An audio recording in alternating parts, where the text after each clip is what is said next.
Hello everyone, and welcome back to In the Greenhouse, the relaxing behind-the-scenes series here with Seri, as we talk about some of the things going on in our community and my personal life, answer your questions, talk about things that you've done in your own lives, and just basically get to know one another a little bit better, which is just so much fun. I'm so excited. And we have been working very hard at growing some new plants. We've got quite a few pollinated and just moving around, and I kind of want to sell them and get them out of the way because look at this guy. Look at him. Little zebra striped little fella right here. He doesn't look like any of the other seeds that we've gotten here. We've kind of got some similar to him, but none like him. So we're gonna buy him. I gotcha.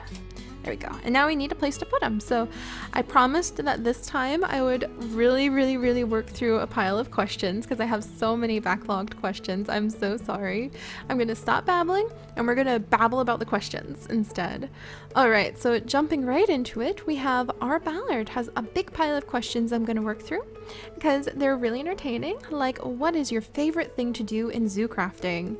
And that is a wonderful question. And I have to say, my favorite things in zoo crafting, our Minecraft zoo crafting series, are definitely exploring. I love biomes of plenty. I don't know what I would do without biomes of plenty because it sincerely adds so much to the world.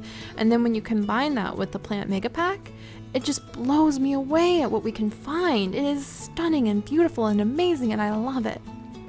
So exploration is one of it, but then the other thing that I love doing is watching as an exhibit comes together, watching as we've worked so hard to collect plants, to build, to organize, to create, and we have an exhibit that just finally comes together, like when our dodo exhibit was coming together, and we cleared the land, we built the walls, we made the cliffs, we made everything safe and secure for the dodos, and then we added the dodos, like after the plants and the gravel and the sand and all those little details.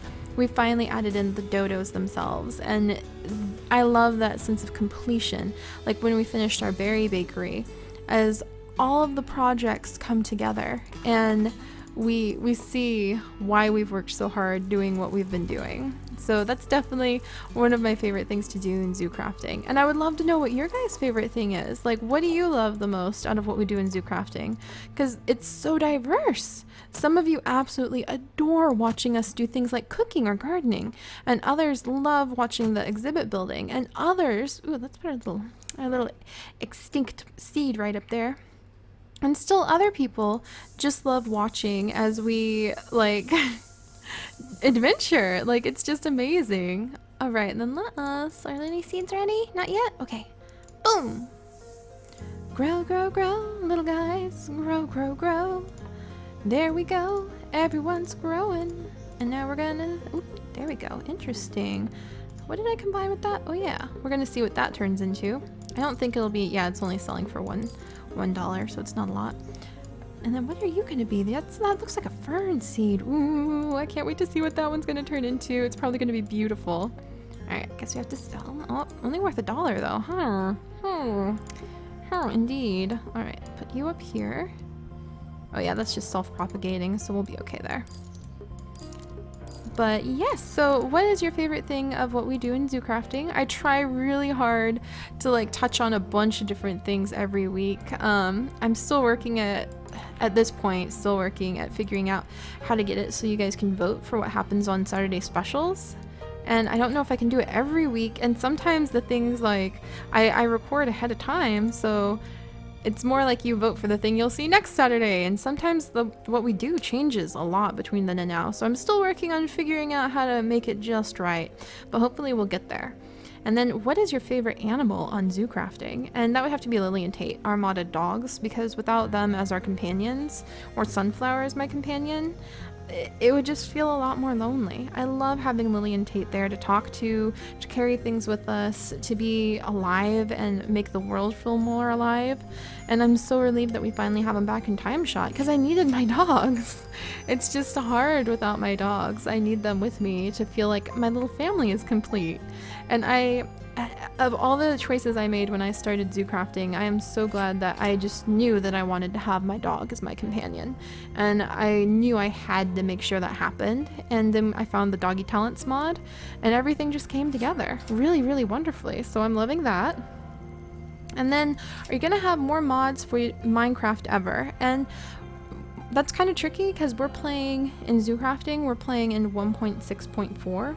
And some of the mods won't update for 1.6.4 anymore because Minecraft has moved on to 1.8 now. So a lot of the modders have moved with it.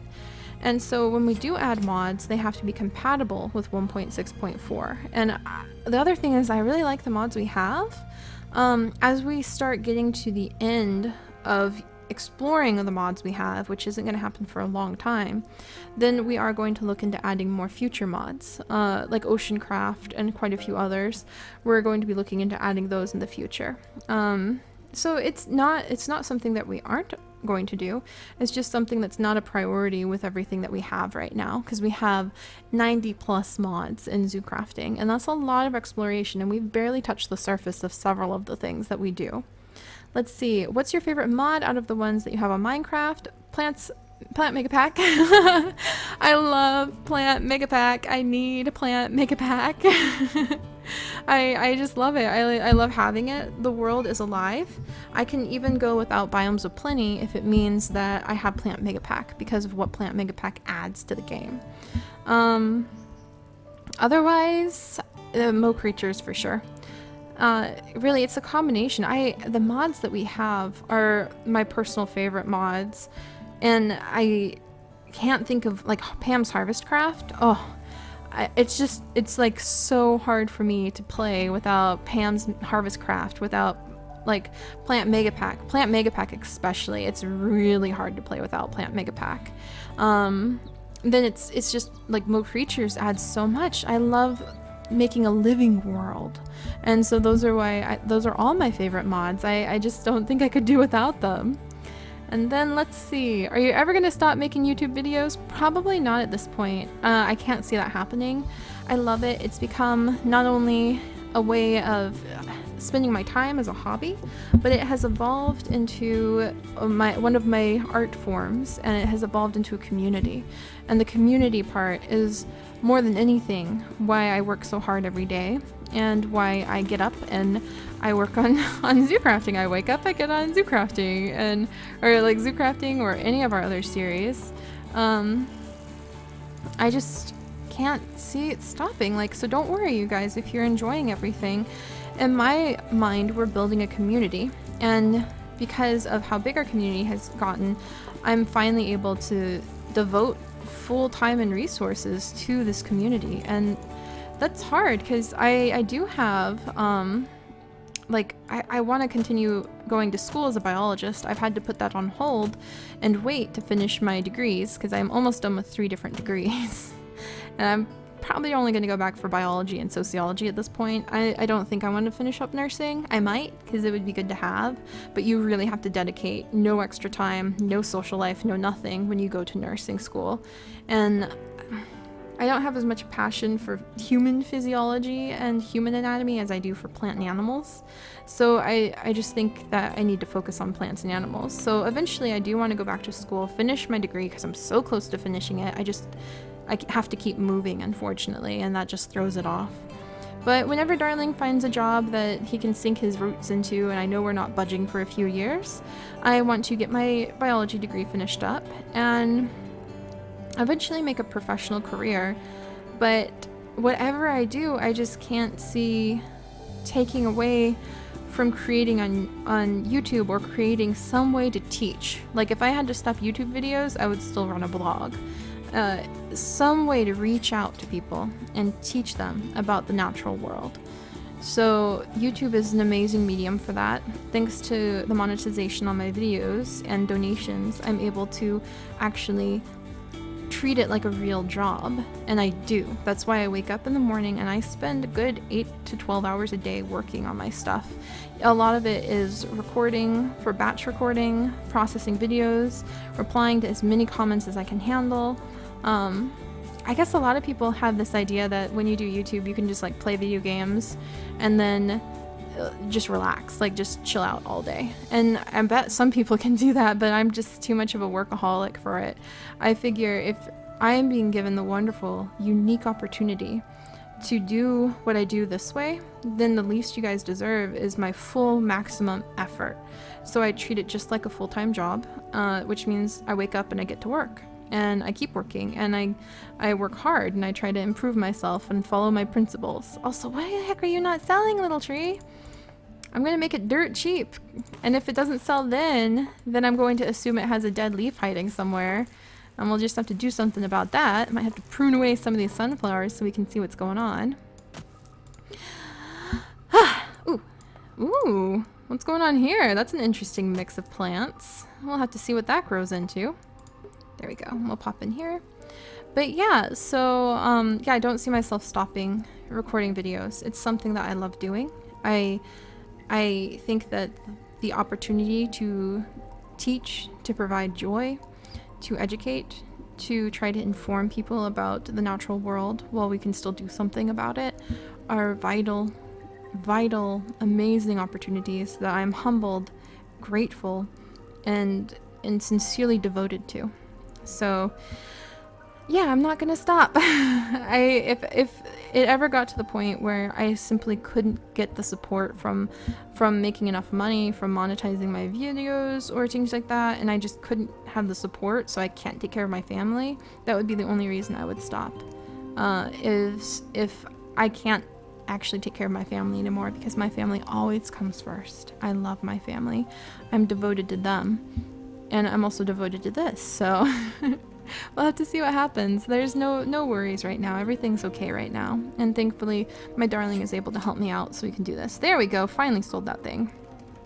Now, are you going to visit anyone's zoo on Minecraft? And, well, like, I visit all of the people currently on our zoo server. I don't know of any other zoos to visit, but I would love to have people, other YouTubers, start showing up for visits. I want to prepare the zoo a little bit more, just get the basic layout done, get the teleportation NPCs up, kind of prepare things, and then I want to start inviting guests on from among the other YouTubers, because that would be an amazing way. That's what the zoo is being made for, so we can do like world releases and people can walk around the zoo and actually learn about all the different animals that we have. Any other plants? Any other mixed plants? We're still trying to get out all of the mixed strains. And, oh, that's a mixed plant. There we go. So that we only have purebred, so I can tell what the heck's what, you know, which one's which. But yeah, so I wouldn't be opposed to visiting like other people's Minecraft zoos if there's other YouTubers out there who have zoos. Man, I would love to visit it. That would be so cool. That's kind of how I hope other YouTubers would feel about visiting my zoo, that it would be really cool and fun. I want it to be fun for them. Wow, look at all the flowers. Oh, that's so pretty. Okay, I want more of those seeds. Ooh, and this guy popped up. It's like a lime tree. Get those going. And then let's mix the fan leaf with this guy. And then prune this guy right here. Ooh, and the little butterfly. Hey, come back, butterfly. I got you.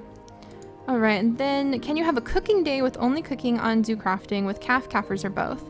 And I would love to do that. And now that I have redone our kitchen, I would love to spend some time doing a cooking day on zoo crafting. And it makes me excited to know that people are eager to see that, because I'm eager to do that. And I think that would make a really fun side quest. Calfers is very, very busy with her new job, which is why we haven't seen her in a very long time, and I do miss her. Calf, I don't think, is that interested whatsoever in, like, doing something cooking related. He might be a little bit, but we might just have kind of a you guys and us day of cooking and zoo crafting. And maybe when we bring on the guests, they would like to learn how to make berry pies in the berry bakery. They could have the interactive opportunity to do that. So we'll have to see what happens there. Oh my goodness, look at all the little seeds. We're gonna have just a whole row of zebra stripe seeds next. It's gonna be amazing. All right, we'll sell you. Let's make some room. And then finally, the last one from the big pile from our Ballard. Do you have an Xbox? I do not personally own an Xbox, but Darling has an Xbox 360. It's sitting over there somewhere, or maybe upstairs. I think it's actually upstairs right now because we haven't played on it since we moved into this apartment a few months ago. And we just have the Wii U down here right now. But we do have a PlayStation 2? 3? I can't remember. We have not the latest PlayStation, but the one right before that. I can't remember which one that is because I haven't played consoles in so long. But I do hope to start using the Xbox 360, especially to play Viva Pinata, because I love Viva Pinata Trouble in Paradise. Oh my gosh. Thanks to the donations and that I'm carefully budgeting every month to try to make sure that we have resources for new games and new equipment and paying for our web space and our server and the other monthly fees that I have associated with our channel. Because like I said, I treat this like a business. I take it seriously. And just stamps, actually replying to all the fan mail does require a lot of money in stamps. The stamps are cheap when you just buy one book and it's like $10 for what, like 20, and you're like, yay. But when you go through those books so fast, like I do, or shipping for our items, shipping is not very cheap at all. Like just in the United States to ship our mushrooms and things like that, it's sometimes $5. I only charge $3 because and that's not including the packaging and everything, because I don't want to make people have to pay that much in shipping. So, you know, like shipping adds up.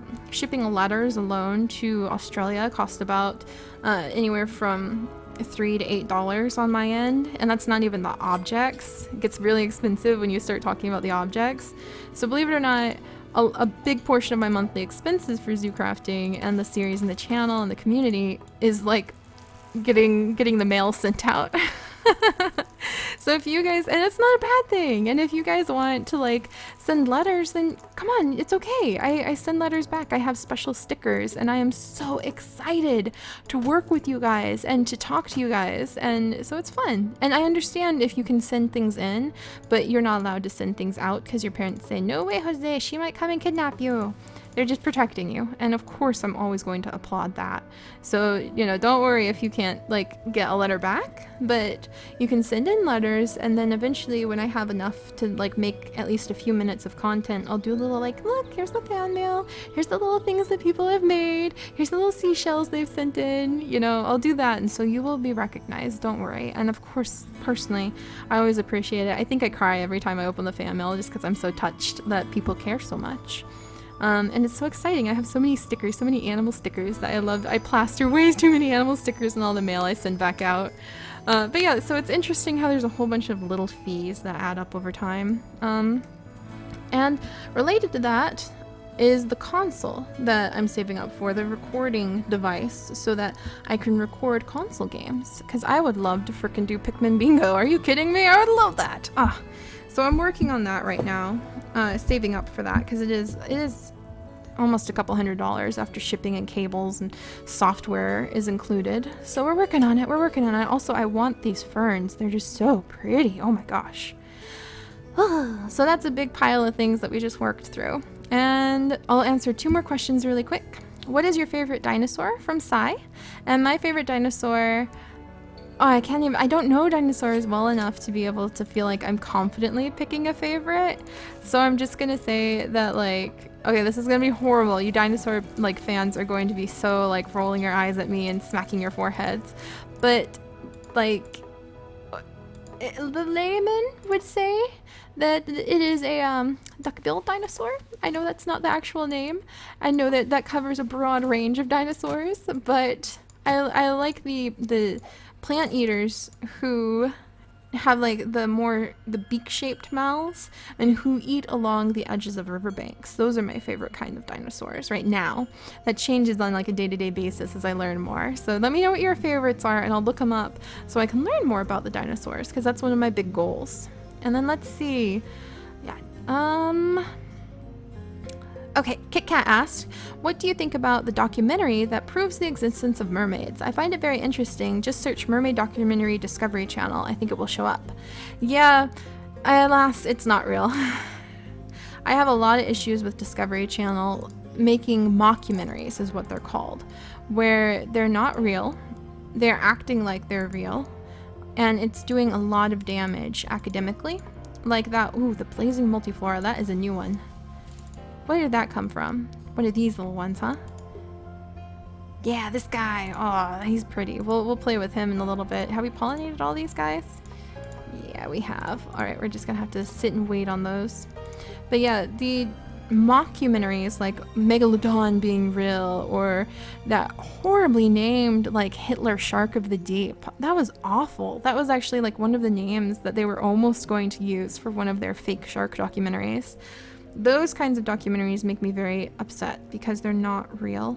The Bigfoot ones, the mermaid ones, the monster of the deep, the Nessie ones, they're not real. And they're paid actors, and they're paid off scientists who make up facts, and they stick that notice in front of the beginning that say, oh hey, this is just like a story, it's fictional.